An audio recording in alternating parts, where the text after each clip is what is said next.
kan orang yang sudah menjadi mabuk agama ini, apa namanya, korban dari fanatisme agama. Saya jelaskan gini ya, karena agama-agama itu tidak pernah lahir di ruang hampa.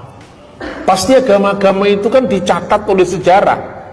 Jadi misalnya pernah ada agama namanya Hindu misalnya, ya kan?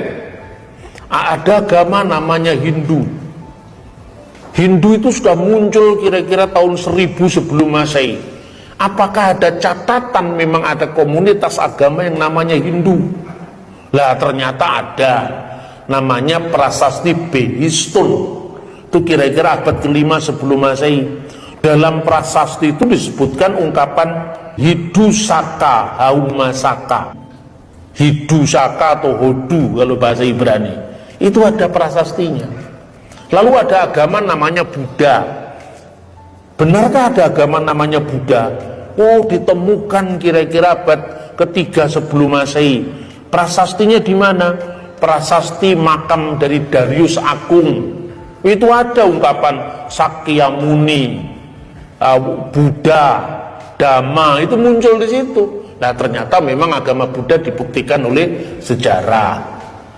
Kristiani, agama Kristen, ya, misalnya disebut-sebut dalam tulisan sejarawan Yunani, seorang satiris Yunani misalnya, atau disebutkan dalam tulisan seorang senator Roma sekaligus sejarawan Roma yang namanya misalnya Cornelius Tacitus, yang menyebut orang-orang Kristiani pengikut Yesus yang disebut Kristus. Ada lagi sebutan Nosrim, Nasrani, yang artinya pengikut Yesus orang Nazaret, disebutkan dalam Alkitab Kisah Rasul pasal 24 ayat 5, tapi juga disebutkan dalam dokumen Yahudi yang namanya Birkat Haminim. Kan ada semua istilah Kristianos, Kristiani, Nosrim di luar kitab suci, maksud saya.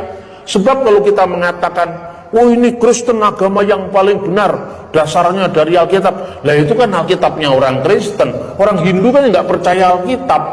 Dan kita kan tidak bisa memaksakan kitab suci kita itu untuk agama lain. Begitu juga adalah hak setiap orang Muslim untuk mengatakan inna dinna indalahil Islam. Sesungguhnya agama di sisi Allah itu adalah agama Islam. Lu silakan.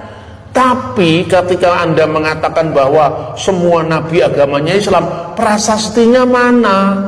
Yang di luar Quran itu mana yang menyebut ada agama Ibrahim agamanya Islam? Ditemukan prasasti dari zaman Ibrahim, misalnya apa prasasti Nusi atau undang-undang Lipit Ishtar, itu kan sejaman dengan Abraham. Tidak ada satupun agama yang namanya Islam. Gitu loh cara berpikir historis. Sebab kalau orang Kristen cara pikirnya cara pikir pokoknya Alkitab, ya pokoknya Alkitab itu kan pokoknya. Kuwi kan kowe sing percaya, sing liya kan ora percaya. Yang tahu orang jawab. Itu kan hanya kamu yang percaya, orang lain kan nggak percaya gitu loh.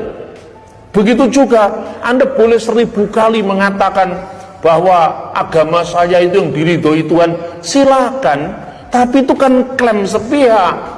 Bukti historisnya mana gitu loh.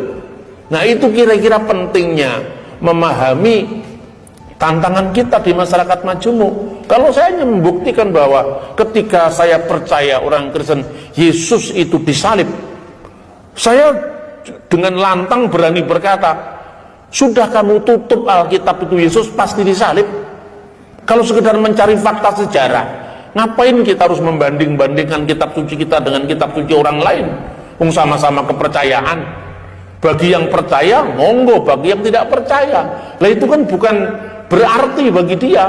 Makanya saya membuktikan Yesus disalib, itu tulisannya Cornelius Tacitus, itu tulisannya Flavius Josephus. Josephus itu orang Yahudi bukan orang Kristen.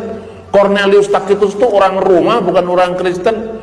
Dan mereka tidak menerima Yesus, tapi mereka mengatakan Yesus disalibkan pada masa pemerintahan Pontius Pilatus.